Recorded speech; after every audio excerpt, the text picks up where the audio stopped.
Le manoir de la famille Darcy se dressait au sommet des collines de Bourgogne, entouré de vignes vieillissantes et de souvenirs trop lourds pour s'envoler avec le vent. Depuis la mort du baron Théodore Darcy, la demeure semblait plus froide, plus silencieuse. Chaque porte grinçait comme si elle soupirait encore le nom de son ancien maître. Clémence Darcy, fille unique du défunt baron, errait dans les couloirs vides. Depuis l'enterrement, elle avait refusé de quitter le domaine, bien qu'on l'eût invitée à séjourner à Paris auprès de ses tantes. Non. Quelque chose la retenait ici. Un pressentiment, un murmure silencieux dans les murs. Son père n'était pas mort sans laisser de traces. Un soir d'orage, alors que la pluie tambourinait les vitres et que les domestiques s'étaient retirés, Clémence monta au grenier, un lieu qu'elle n'avait jamais eu le droit d'explorer durant l'enfance. Elle s'était souvenue d'une phrase de son père, prononcée des années plus tôt. Si jamais tu veux connaître la vérité, ne cherche pas dans les paroles, mais dans le silence des choses oubliées. Sous un drap poussiéreux, elle découvrit un grand beau de chêne, orné de ferrures rouillées. Le bois craqua lorsqu'elle souleva le couvercle. À l'intérieur, des piles de vieux livres, des objets de chasse, et un double fond. Le cœur battant, elle glissa les doigts le long des planches jusqu'à sentir un petit loquet dissimulé. Un clic discret se fit entendre. Le panneau céda. Derrière, une pochette de cuir noir contenant des lettres scellées avec un cachet brisé. La cire portait les initiales AM. Qui était AM? Pourquoi ces lettres étaient-elles cachées? Et pourquoi son père n'en avait-il jamais parlé? Tremblante, Clémence s'assit sur une malle et ouvrit la première enveloppe. La calligraphie ancienne dansait sur le papier jauni. Mon cher T. Je n'ai que ces lignes pour exister à tes côtés. Ta promesse me hante autant qu'elle me rassure. Mais si un jour tu choisis la lumière, alors laisse les lettres sombrer dans l'oubli. Le souffle court, Clémence sentit une larme rouler sur sa joue. Une correspondance secrète, une passion dissimulée? Était-ce une maîtresse? Une confidente? Une ennemie? Elle se redressa. Elle devait tout lire. Et surtout, découvrir qui était cet AM qui écrivait à son père avec tant de ferveur et de douleur. Mais ce qu'elle ignorait, c'est qu'en brisant le silence de ces lettres, elle allait ouvrir la porte à un passé prêt à tout pour rester enfoui. Le lendemain, Clémence n'avait qu'une seule pensée en tête, comprendre. Comprendre qui était AM, pourquoi son père avait gardé ces lettres, et surtout pourquoi il les avait dissimulées dans un endroit si reculé. Les mots découverts la veille tournaient en boucle dans son esprit comme une prière oubliée. Elle s'enferma dans la bibliothèque, un vaste salon orné de tapisseries usées et de livres anciens que le baron affectionnait. Elle étala les lettres sur la grande table centrale, classant les enveloppes selon la date griffonnée à la main dans un coin de chaque feuillet. Les plus anciennes dataient de 1768, les plus récentes de 1774, l'année même où sa mère était tombée gravement malade. Cela ne pouvait pas être une coïncidence. La plume glissait avec fièvre, l'écriture parfois tremblante, presque hystérique. La mystérieuse AM semblait partager avec Théodore un lien bien plus profond qu'une simple liaison. Il y était question de promesses, de trahison, d'un enfant perdu, de menaces voilées. Ils ne comprendront jamais ce que nous avons fait. Mais tu m'avais juré fidélité, même dans l'ombre. Tu m'as dit que jamais elle ne saurait. Et pourtant, Clémence sentit le poids de l'histoire s'alourdir. Qui était cette elle? Sa mère? Une autre femme? Un témoin? Et surtout, de quoi parlait cette lettre? Qu'avaient-ils fait ensemble? Au fond de la pile, une lettre attira son attention. Elle n'était pas comme les autres. Froissée, partiellement brûlée sur un coin, l'encre avait bavé sous l'humidité. Mais la signature était claire. Adrienne de Montbrun. Un frisson remonta l'échine de Clémence. Ce nom n'était pas inconnu. Dans son enfance, elle avait entendu parler des Montbrun, une famille noble tombée en disgrâce après une série de scandales, dont un duel mortel et une rumeur de bâtardise. On disait qu'Adrienne avait disparu du jour au lendemain, sans laisser de traces. Et voilà son nom, là, entre les mains de Clémence, lié intimement à son père. Elle fouilla alors les registres de famille, les journaux de l'époque, tout ce qui pouvait contenir une trace de cette femme. Rien. Comme si Adrienne avait été effacée. À l'exception d'un détail. Dans un vieux registre de notaire, un acte discret mentionnait un legs non réclamé, laissé par un baron d'Arcy à une certaine A.M., résidant autrefois à la Villa des Murmures, près de Lyon. La Villa des Murmures. Ce nom sonnait comme une menace. Ce soir-là, alors que le feu crépitait dans la cheminée et que la pluie recommençait à frapper les vitres du manoir, Clémence prit une décision. Elle irait à Lyon. Elle devait trouver cette villa, savoir ce qu'il s'était passé là-bas. Car une chose devenait de plus en plus claire, ce secret ne concernait pas seulement son père. Il la concernait elle. 3 jours plus tard, Clémence arriva à Lyon, accompagnée uniquement de sa servante de confiance, Eugénie. La jeune femme n'avait pas révélé la véritable raison de son voyage, se contentant d'expliquer qu'elle venait régler quelques affaires de succession laissées par son père. Mais dans son cœur, elle portait une certitude grandissante, la villa des Murmures renfermait une vérité enfouie. La villa, bâtie à flanc de colline à l'extérieur de la ville, portait bien son nom. Entourée d'arbres tordus et de haies sauvages, elle semblait abandonnée depuis des années. Les volets pendaient de travers, et la grille de fer rouillé grinçait lugubrement lorsque Clémence la poussa. « Vous êtes certaine de vouloir entrer, mademoiselle ?» demanda Eugénie, nerveuse. « Je dois le faire, Eugénie. Mon père a aimé une femme ici. Et peut-être, il a commis quelque chose que je dois découvrir. » À l'intérieur, le silence régnait. L'air sentait la moisissure, le bois pourri, et un parfum presque doux, comme celui d'un ancien jardin oublié. Clémence fouilla pièce après pièce.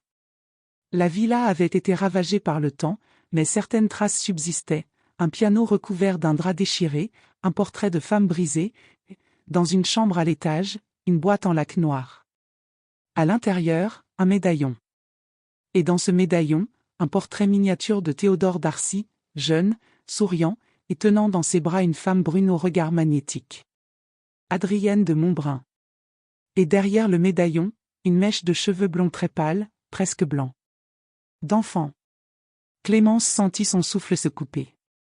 Ces lettres, cette villa, ce médaillon, cela ne parlait pas simplement d'un amour perdu. Cela parlait d'un enfant. Un enfant né de cette union interdite. Elle se redressa brusquement. S'il y avait un enfant, alors ce secret n'était pas seulement douloureux. Il était dangereux. Car si cet enfant existait encore, vivant quelque part dans l'anonymat, il pourrait être héritier d'une partie des biens d'Arcy. Il pourrait faire scandale. Il pourrait renverser tout ce que Clémence croyait connaître de sa propre histoire. Et alors que le vent hurlait dehors, une feuille de papier glissa du fond de la boîte. Elle la saisit. Une dernière lettre, jamais envoyée. Ma chère Clémence, si un jour tu lis ces lignes, c'est que la vérité m'a échappé. Mais sache ceci, je n'ai jamais cessé de t'aimer, malgré mes fautes. Et si tu trouves ton frère, pardonne-lui avant de me juger. Adrienne. Clémence chancela. Ma chère Clémence? Était-ce possible? Adrienne, l'avait connue? Ou, l'avait-elle tenue dans ses bras? La foudre tomba au loin, et Clémence comprit. Le passé ne voulait plus rester enfoui. Et désormais, elle devait retrouver cet enfant perdu. De retour à Bourgogne, Clémence n'était plus la même. Les lettres, la villa, la mèche de cheveux, tout tournait autour d'un nom encore inconnu, celui de cet enfant que son père avait peut-être abandonné, ou que le monde avait effacé. Un frère. Son frère. Elle passa les jours suivants à interroger discrètement les domestiques les plus anciens du domaine. Certains avaient servi son père depuis sa jeunesse. D'autres avaient travaillé pour sa mère, une femme noble mais fragile, sujette aux migraines et au silence prolongé. Un enfant, demanda vieille Marianne, la cuisinière, les yeux plissés. Mademoiselle, vous plaisantez? Ce n'est pas une plaisanterie. J'ai retrouvé des lettres, de mon père. Et une femme, Adrienne de Montbrun. Le nom jeta un froid dans la cuisine. Même le feu sembla crépiter plus lentement. Adrienne, murmura Marianne. Je n'ai pas entendu ce nom depuis plus de 20 ans. Elle est venue ici, un hiver. Votre mère était en convalescence à Aix. Et le baron avait l'air égaré. Clémence s'agrippa à la table. Elle est venue ici? Elle est entrée dans cette maison? Pas officiellement. C'était le soir. Personne ne devait la voir. Elle est restée une nuit. Le lendemain, elle était partie. Mais le baron, il n'a plus jamais été le même. Le cœur de Clémence battait à tout rompre. Elle devait savoir davantage. Elle remonta au bureau de son père, là où il rédigeait autrefois ses lettres et ses carnets de chasse. Derrière un tiroir secret, elle trouva un petit journal de cuir, daté de 1771. L'année mentionnée dans plusieurs lettres. Les premières pages étaient ordinaires. Notes sur les récoltes, les finances, des invités de passage. Puis, en plein milieu, une phrase seule, écrite en lettres tremblantes. Il est né. Il a ses yeux. Mais je ne peux pas le garder. Adrienne l'emmène. Elle dit que c'est pour le protéger. Mon cœur saigne. Clémence relut la phrase 3 fois. Elle n'avait plus aucun doute. Clémence relut la phrase 3 fois. Elle n'avait plus aucun doute. Son père avait eu un fils. Et ce fils avait été emmené par Adrienne. Mais pourquoi? Quelle menace planait sur cet enfant pour qu'il soit ainsi effacé de l'histoire familiale? Le journal continuait, plus bref, plus haché. Je l'ai vu une dernière fois dans ses bras. Il dormait. Il s'appelait Auguste. Mais elle m'a juré de changer son nom.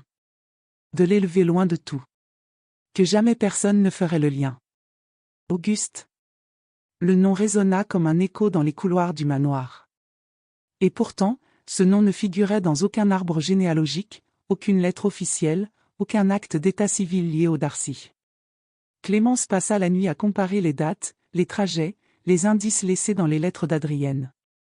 Et un lieu revenait plusieurs fois, à demi-mot, un couvent situé à l'orée de Dijon. Le couvent des Saintes Révélations, où, selon une ligne à peine lisible, Adrienne aurait confié un ange endormi à une certaine sœur Madeleine. Clémence partit dès l'aube.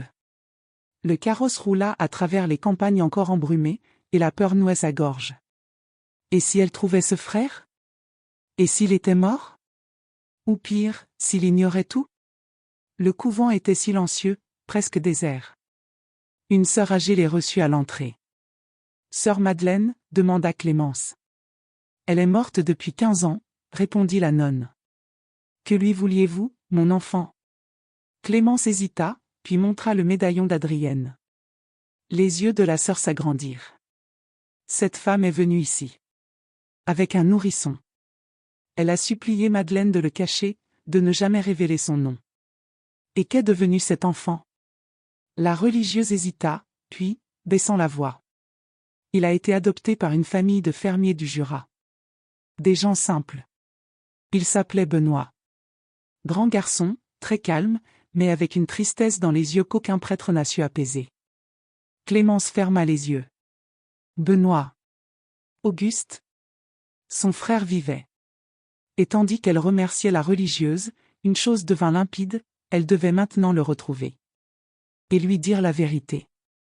Même si cela briserait leur de vie. Les paysages du Jura défilaient lentement sous les roues du carrosse. Clémence, emmitouflée dans sa cape de laine, gardait les mains serrées autour d'une lettre, la dernière écrite par son père à Adrienne, trouvée entre les pages du journal. Une lettre non envoyée, mais pleine de remords. Je ne suis qu'un lâche. Mais je voulais te protéger, et lui aussi. Pardonne-moi. S'il me cherche un jour, dis-lui que je l'ai aimé en silence. Dis-lui qu'il est mon fils. Chaque mot s'enfonçait dans son esprit comme une lame. Comment vivait-on, quand on était un secret? Un abandon? Un nom effacé d'un arbre généalogique par peur du scandale? Arrivée au petit village d'Arbois, Clémence descendit discrètement à l'auberge du Lion d'Or. Elle avait demandé à Eugénie de ne pas la suivre cette fois. Ce qu'elle allait faire, elle devait le faire seule. Le fermier qui avait adopté Benoît s'appelait Jean Roche. Mort depuis 5 ans. Sa femme, Marguerite, vivait encore, dans une maisonnette modeste au bord des bois. Clémence frappa à la porte. Une vieille femme lui ouvrit, l'air méfiant. « Que me voulez-vous, jeune dame ? » Je cherche un homme nommé Benoît. On m'a dit qu'il avait grandi ici, enfant recueilli par vous et votre mari. Un silence. Puis, un soupir. Il est parti depuis longtemps. Trop de silence autour de lui.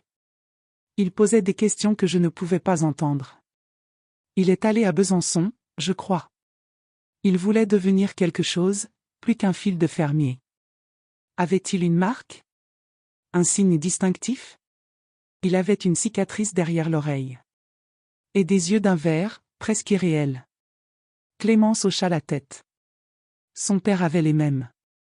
Une couleur rare, envoûtante. C'était lui. Marguerite tendit alors une boîte de bois. Il a laissé ça. Il disait que ça n'avait pas de valeur. Mais il l'ouvrait parfois, les nuits d'orage. Clémence l'ouvrit. À l'intérieur, un morceau de papier jauni. Un dessin maladroit, fait par une main d'enfant, un homme, une femme, un petit garçon. En dessous, écrit en lettres tremblantes. Papa? Maman? Moi? Clémence sentit les larmes monter. Benoît avait su. Il avait ressenti l'absence. Le vide. L'injustice de n'avoir jamais eu de nom, de place, d'histoire. Elle se redressa. Elle le retrouverait à Besançon.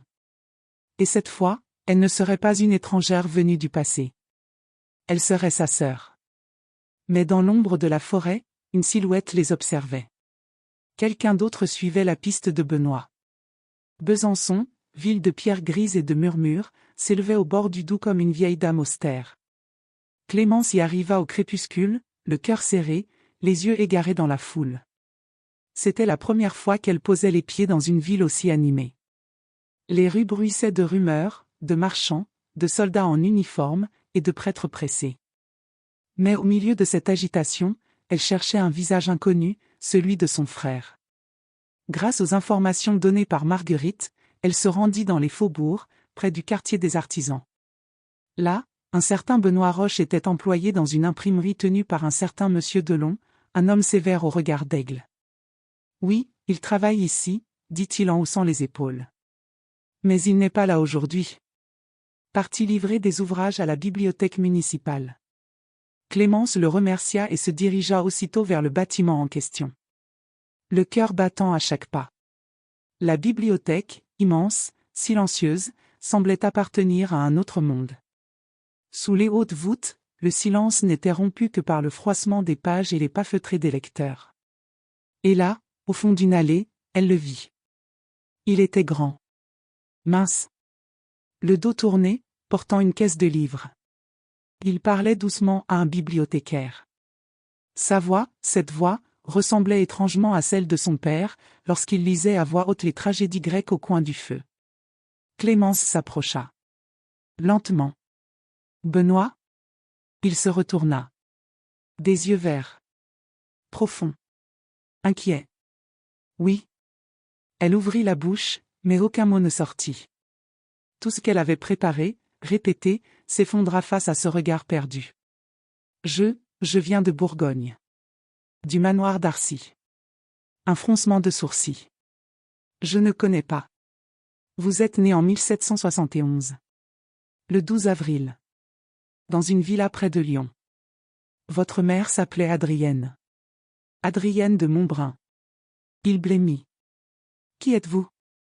Je suis Clémence. Clémence d'Arcy. Un long silence. D'Arcy? Répéta-t-il. Il recula d'un pas. Dans ses yeux, la confusion. La colère. La peur. Que me voulez-vous? Pourquoi maintenant? J'ai passé ma vie à chercher. À comprendre. À souffrir, et vous arrivez, comme ça? Je n'ai su que récemment, dit-elle doucement. J'ai trouvé les lettres. J'ai lu son journal. Il t'aimait. Il avait honte, peur. Mais il ne t'a jamais oublié. Benoît détourna le regard. Il ne m'a jamais cherché. Il est mort. Et il t'a laissé une place. Une histoire. Un nom. Le silence retomba entre eux, lourd, tendu. Puis, une voix, derrière eux. C'est donc toi, le fils illégitime. Une silhouette se détacha des ombres. Un homme vêtu de noir, grand, à l'élégance sinistre. Ses yeux brillaient de mépris et de convoitise. « Qui êtes-vous » demanda Clémence, glacée.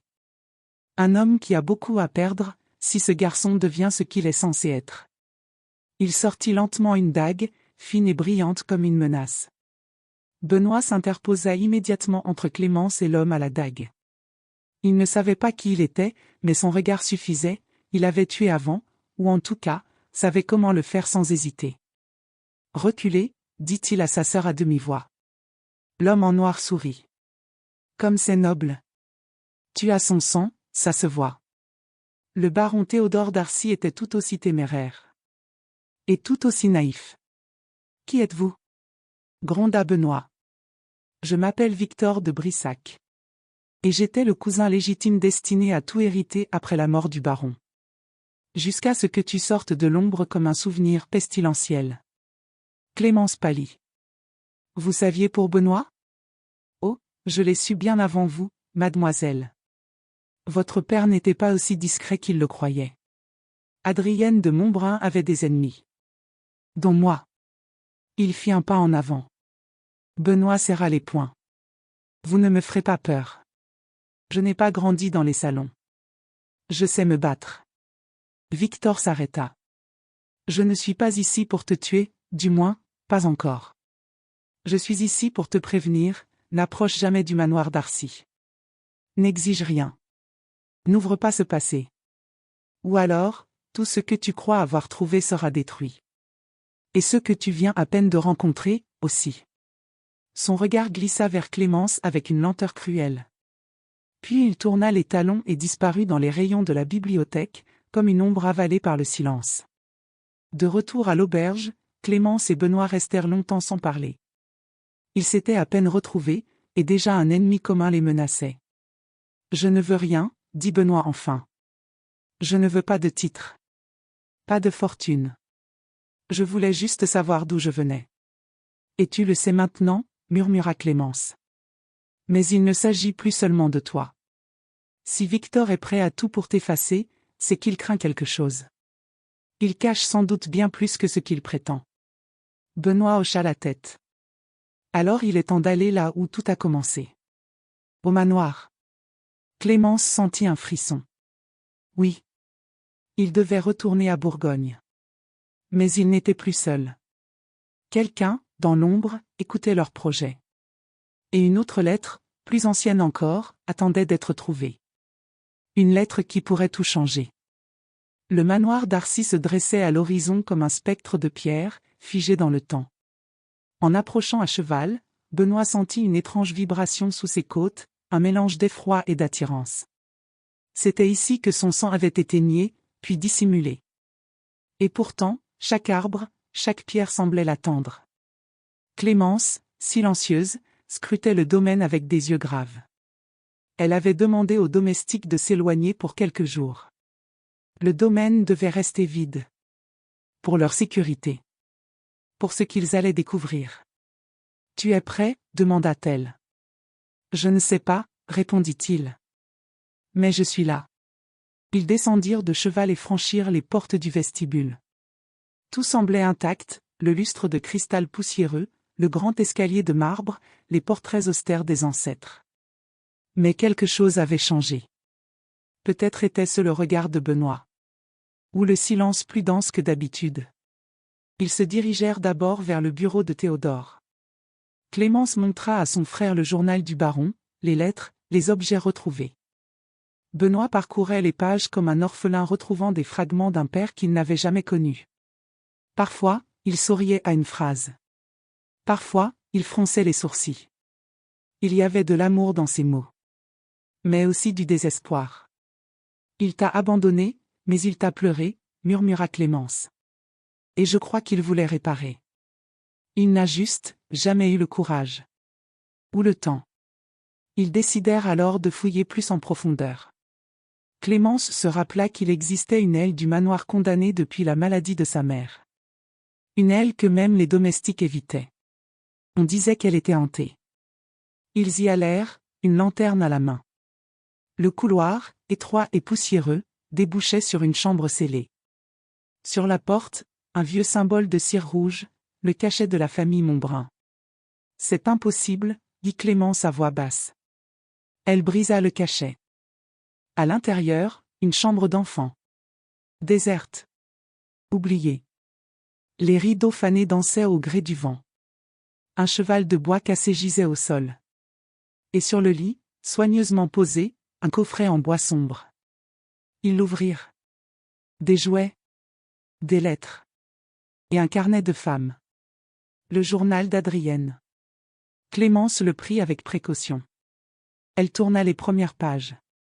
L'écriture était fluide, forte, déterminée. Il n'est pas seulement ton fils, Théodore. Il est aussi le mien. Et je ne le laisserai pas être élevé comme un secret. Alors j'ai fait ce que tu ne pouvais pas faire, je l'ai caché. Mais pas pour toujours. Un jour, il reviendra ici. Et ce jour-là, il devra lire ceci. Une autre page. Et si Victor apprend qu'il est vivant, il cherchera à le détruire. Il a toujours haï ton héritier. Il m'a menacé, moi aussi. Mais j'ai gardé la preuve. Si quelqu'un lit ces mots, allez dans la crypte. Là où repose mon frère. Sous sa tombe se cache le vrai testament. Clémence et Benoît se regardèrent. Le dernier secret n'était pas ici. Il dormait dans la crypte familiale. Et Victor le savait peut-être déjà. La nuit enveloppait le manoir d'Arcy d'un voile d'encre épais. Clémence et Benoît, éclairés seulement par la faible lueur d'une bougie, descendirent prudemment l'escalier en colimaçon qui menait à la crypte familiale, un lieu interdit aux vivants. Les murs de pierre froide semblaient absorber leurs murmures tandis qu'ils avançaient dans le silence sépulcral.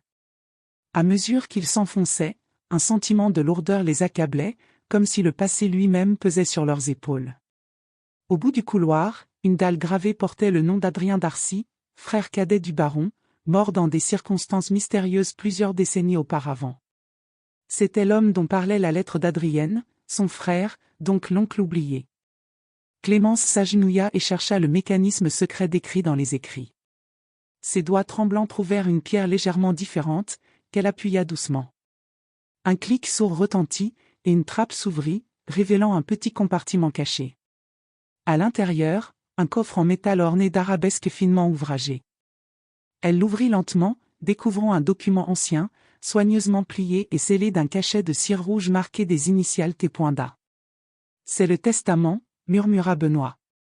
Clémence déchira le sceau avec précaution. Le parchemin révélait une vérité bouleversante, une partie des biens d'Arcy était destinée à l'enfant illégitime, reconnu en secret par le baron, mais tenu à l'écart pour protéger la réputation familiale. Mais plus encore, le testament révélait un nom encore inconnu, celui d'Éléonore, une femme mystérieuse dont la signature officialisait la garde légale de l'enfant. Éléonore, pensa Clémence. Qui est-elle? Une alliée? Une ennemie? Soudain, un bruit sourd résonna derrière eux. Une silhouette sombre se tenait à l'entrée de la crypte, Victor de Brissac. Vous avez déterré ce qui devait rester enterré, dit-il froidement. La vérité mérite d'être révélée, répondit Clémence. Victor sortit une épée courte, prêt à attaquer. Mais Benoît, galvanisé par sa soif de justice, se plaça entre eux. Dans la pénombre de la crypte, l'air semblait figé, suspendu entre la menace et l'espoir. Victor de Brissac, l'épée brandie, avançait d'un pas décidé tandis que Benoît levait ses bras en signe de défi. Clémence, le cœur battant, se tenait prête à intervenir. « Tu crois vraiment pouvoir briser le silence avec des parchemins et des secrets ?» gronda Victor. « La vérité est une arme à double tranchant. Tu as réveillé un serpent qui ne se laissera pas dompter. » Mais Benoît, pour la première fois, sentit la force de son sang couler dans ses veines avec toute sa puissance. « Je suis le fils du baron d'Arcy. Et je ne laisserai plus personne décider de mon existence dans l'ombre. » Un combat s'ensuivit, rapide, cruel. Les épées s'entrechoquèrent dans un balai de lumière et d'ombre, tandis que le temps semblait s'arrêter autour d'eux. Clémence, profitant d'un instant d'inattention, saisit un candélabre et le lança vers Victor. Surpris, il recula, laissant Benoît désarmer son adversaire d'un geste précis. Le silence retomba. Victor, à genoux, regarda le frère et la sœur. « Faites ce que vous voulez. Mais souvenez-vous, le passé ne meurt jamais vraiment. Clémence s'agenouilla, prit le testament, et déclara. Ce passé, nous allons l'honorer. Ensemble. Les jours suivants furent un mélange d'émotions et de révélations. Benoît retrouva ses racines, réconcilié avec une famille qu'il ne connaissait pas. Clémence trouva en lui non seulement un frère, mais une force nouvelle pour affronter l'avenir. Et dans le secret du manoir d'Arcy, les lettres interdites furent enfin dévoilées, brisant le silence des générations et ouvrant la voie à une histoire réécrite. Merci d'avoir suivi cette aventure au cœur des secrets d'une famille, entre amour, trahison et rédemption. N'oubliez pas de vous abonner et de partager pour d'autres récits mystérieux du XVIIIe siècle.